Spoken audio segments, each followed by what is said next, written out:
Shalom! Shalom.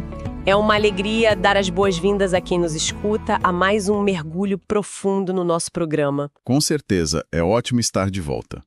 E a missão de hoje é fascinante, porque a gente vai desbravar um texto riquíssimo e o nosso objetivo é tornar tudo isso completamente acessível. Exatamente. Acessível até para quem não tem nenhuma familiaridade técnica com o tema histórico ou teológico. Isso. O nosso foco hoje é o capítulo 3 do livro de Filipsia. Que é conhecido historicamente como a Carta aos Filipenses. Isso mesmo. E o tema que vai guiar a nossa conversa é a herança do Mashiach e a perfeição pela Emuná. E para fazer justiça a esse material, a gente não vai só ler as palavras originais. Não, a gente vai bem além disso. A beleza e a profundidade dessa análise estão justamente em decifrar os detalhes do primeiro século. Aham. E para isso, a gente vai utilizar as notas de rodapé de uma versão muito específica da Bíblia hebraica. Ela funciona tipo uma lupa para o passado. Uma lupa que revela muita coisa, né? Muita coisa. O objetivo central é extrair a essência do que o apóstolo Shaul queria transmitir aos Yaldim do Pacto Renovado naquela época.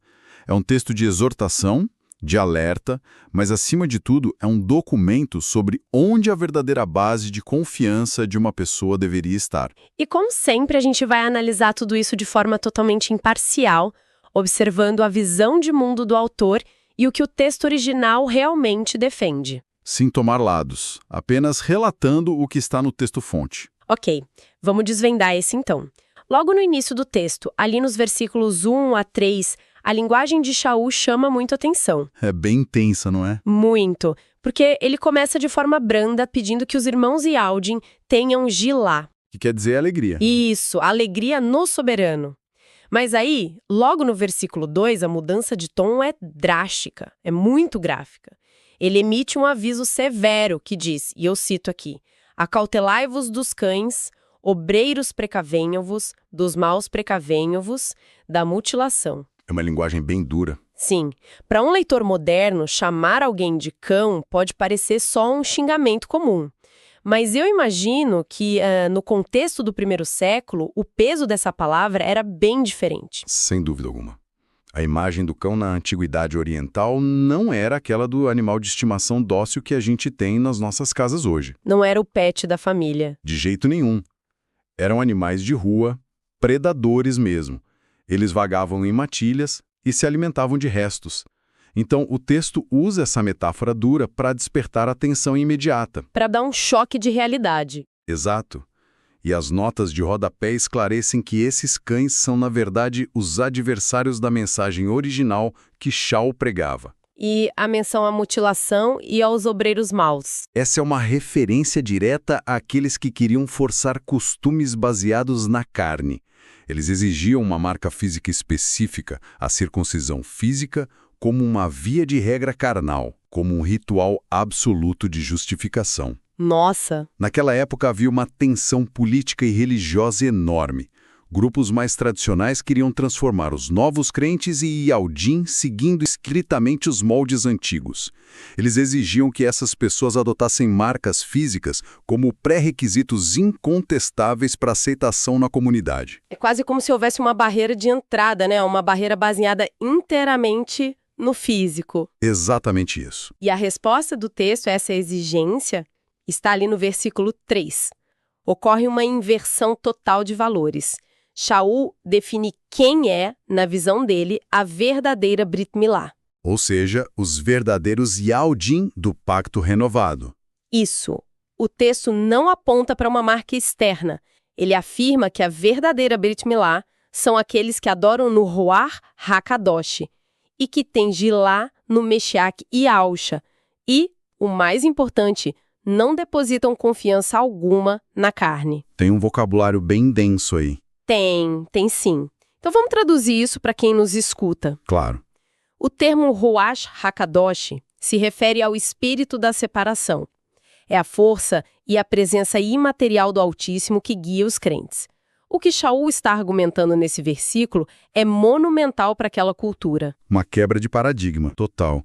E tem um detalhe vital na nota de rodapé para a gente não interpretar essa passagem de forma anacrônica.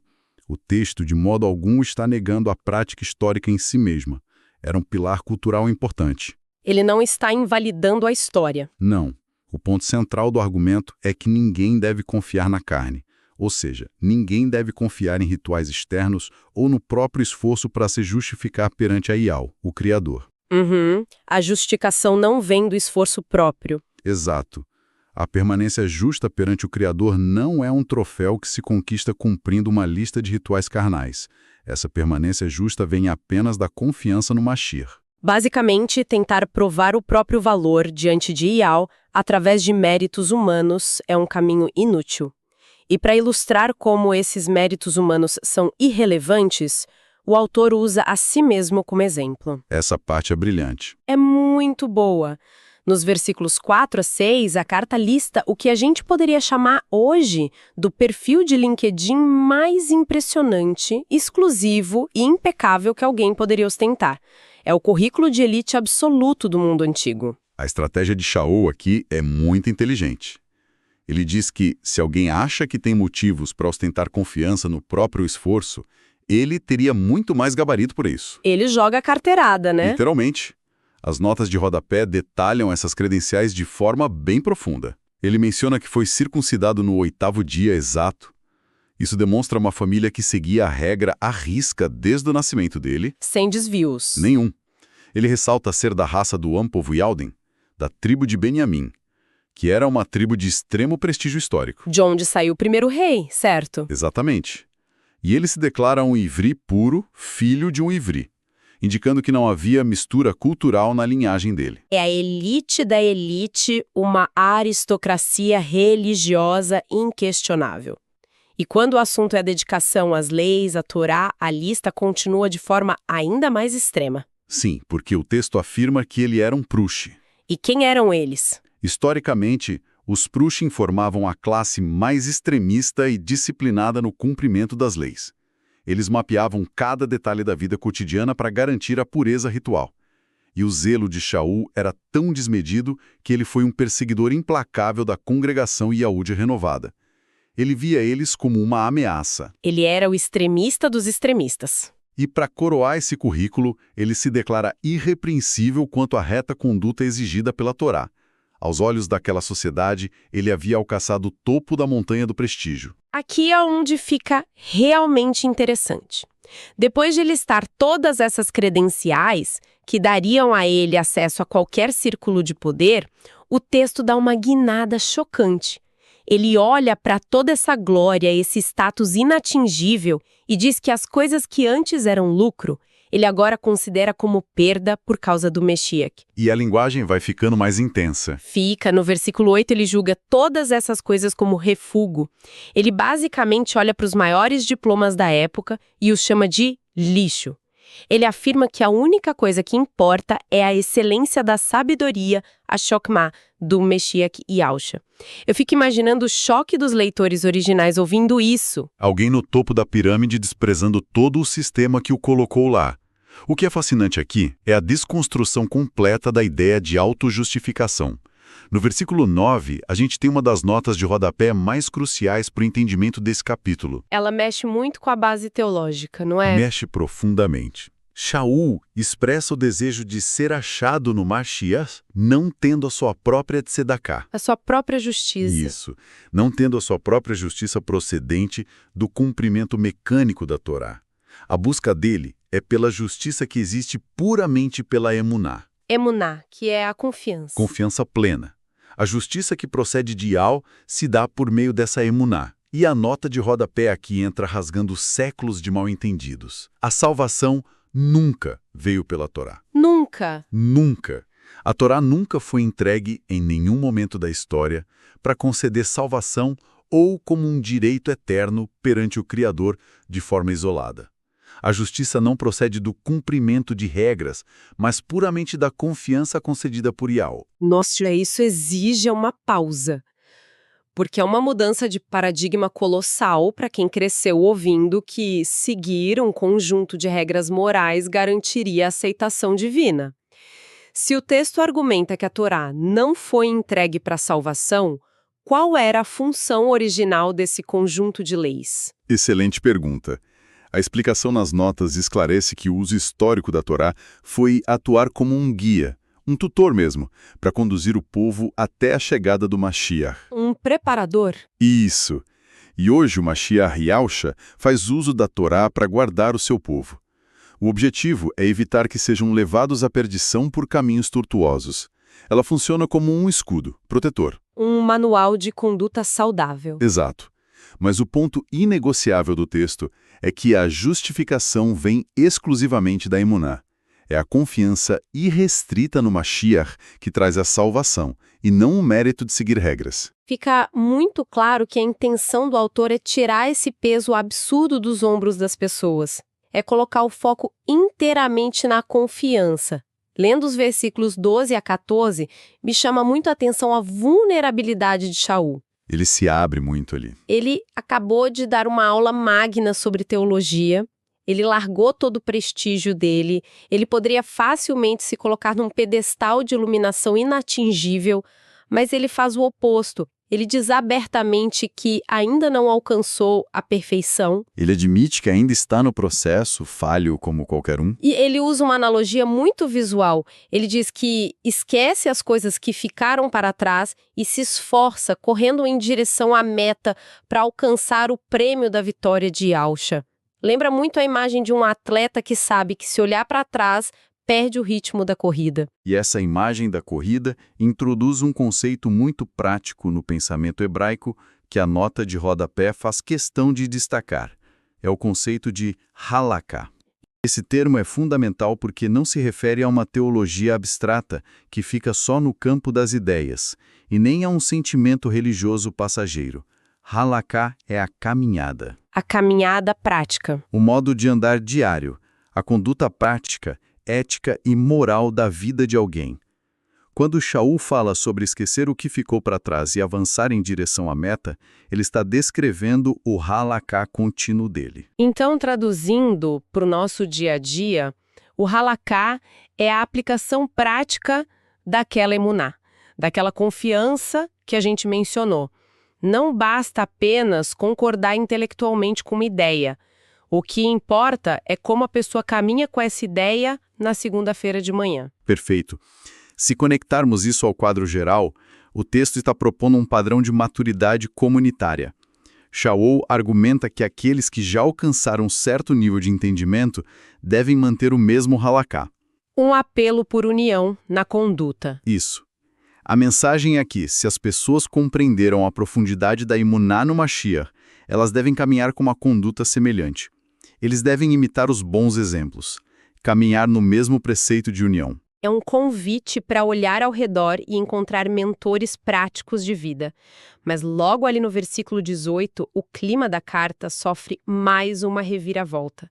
E dessa vez não é um alerta retórico e agressivo como aquele dos cães lá no início. É uma tristeza muito profunda e palpável. A dor dele transborda no texto. O autor relata que muitos têm um halaká errôneo, uma conduta completamente desviada daquela que ele acabou de incentivar. E o detalhe que humaniza muito o texto é que ele escreve isso chorando. Ele rotula essas pessoas como inimigos da estaca de execução do Mashiach. Então, o que tudo isso significa? Quem são esses inimigos? Esse é o ponto onde as notas de rodapé dessa versão oferecem a correção histórica mais contundente de todo o material. Há um detalhe teológico absoluto e inegociável aqui que a maioria das traduções ocidentais modernas obscurece. E a gente precisa deixar isso com uma clareza cristalina para quem nos escuta. Com certeza. Historicamente, os romanos utilizavam diversos métodos de punição capital. E a nota de rodapé defende vigorosamente que o Salvador Yahushua morreu na estaca de execução. Um instrumento também conhecido como o madeiro, certo? Isso, um madeiro, que consistia em uma arte vertical simples. O texto argumenta que ele nunca, em momento nenhum da história, morreu em uma cruz. Aquela cruz geométrica com duas traves cruzadas que a gente costuma ver. Exato. Essa figura da cruz geométrica é uma inserção posterior. Ela é totalmente estranha ao contexto histórico e linguístico original. Portanto, os inimigos que Shaul menciona, que o fazem chorar, são inimigos da estaca de execução do Mashiach. Entender essa distinção histórica muda tudo. Muda a forma como o leitor enxerga os símbolos do texto. Muda bastante. E a nota de rodapé esclarece que esses inimigos hoje se assemelham aos missionários anti-Mashiach e aos defensores da teologia da substituição. A teologia da substituição é aquela ideia de que uma nova instituição substituiu o povo Yahudi original nos planos do Altíssimo, correto? Essa mesma. O texto hebraico rejeita essa ideia. O versículo 19 continua descrevendo o estado dessas pessoas, afirmando que o fim delas é a perdição. E a carta usa uma figura de linguagem forte, dizendo que o ídolo delas é o ventre. O ventre representando os desejos e apetites terrenos. Exatamente. O foco exclusivo em desejos terrenos, ganância e conduta vergonhosa. A mente deles está presa apenas na matéria, no status momentâneo. Eles vivem para o benefício imediato, ignorando o significado profundo da estaca de execução. Isso levanta uma questão importante na argumentação de Shaul. Onde deve estar o nosso foco, então? E o versículo 20 entrega a resposta, apontando para o Shamaim. Os céus. Segundo a visão do autor, o nosso comportamento, a nossa origem e a verdadeira cidadania vêm dos Shamaim, e é de lá que aguardamos ansiosamente o retorno do Salvador, o soberano Yahushua, HaMashiach. A esperança não está ancorada em vitórias ou conquistas neste mundo terreno. E o texto encerra o capítulo com o versículo 21, entregando a promessa final desse argumento incrível. Ele afirma que o Mashiach transformará os nossos corpos limitados para serem semelhantes ao seu corpo glorioso e estimado. E isso fecha o ciclo do capítulo de uma maneira quase poética, porque lá no início, nos versículos 10 e 11, o autor tinha confessado que o seu desejo mais profundo era conhecer o poder da ressurreição. Ansiando alcançar a ressurreição dentre os mortos. E o versículo 21 entrega exatamente a garantia dessa aspiração. A narrativa se conclui apresentando a transformação final. O texto afirma, na perspectiva de Shaul, que o Messias transformará o nosso corpo humano, que a tradução descreve poeticamente como simplório e desprovido. Um corpo simplório e desprovido. Para que seja reconstituído, um corpo estimado, que reflete o novo corpo do próprio Messias. E a garantia de que isso acontecerá baseia-se no poder mediante o qual ele é capaz de subjugar todas as coisas debaixo do seu controle. O triunfo definitivo. A promessa do triunfo definitivo sobre a morte e a deterioração humana. É fascinante pensar na fragilidade de um corpo humano comum. Um corpo que cansa, que adoece, que sofre a ação do tempo de forma impiedosa.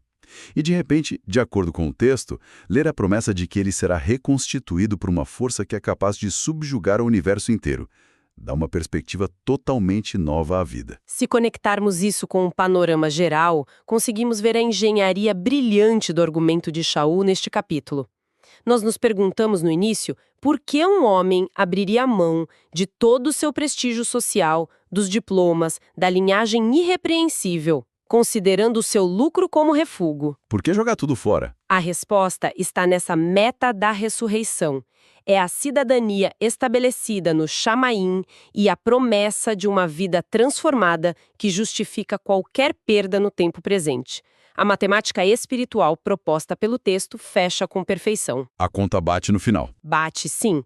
O lucro terreno, por mais cobiçado que seja, torna-se irrisório quando comparado à eternidade. Fazendo uma síntese rápida de tudo que cobrimos nessa jornada. Começamos observando a tensão entre a imposição de uma marca física e a verdadeira Brit Milá, a circuncisão de coração através do Ruach. Passamos pela questão da justificação. Isso, exploramos como a justificação perante o Criador, para o autor, não vem do acúmulo de méritos ou de uma obediência mecânica à Torá, mas flui da Tzedaká, garantida pela Emuná em Yahushua. Uma excelente síntese. E como nossa proposta é sempre extrair algo palpável desses textos antigos, eu gostaria de propor uma reflexão final, mantendo uma postura analítica, mas que toca a realidade atual de forma bem direta. Fique à vontade. Vimos um homem com um currículo religioso e acadêmico mais formidável de seu tempo, olhar para o seu próprio reflexo de glória e rotulá-lo de refúgio diante da sabedoria superior de Yahushua. A reflexão que fica é: quais seriam as carteirinhas de clube, as medalhas e os orgulhos terrenos que as pessoas hoje ostentam? Aquilo que a gente guarda com tanto zelo.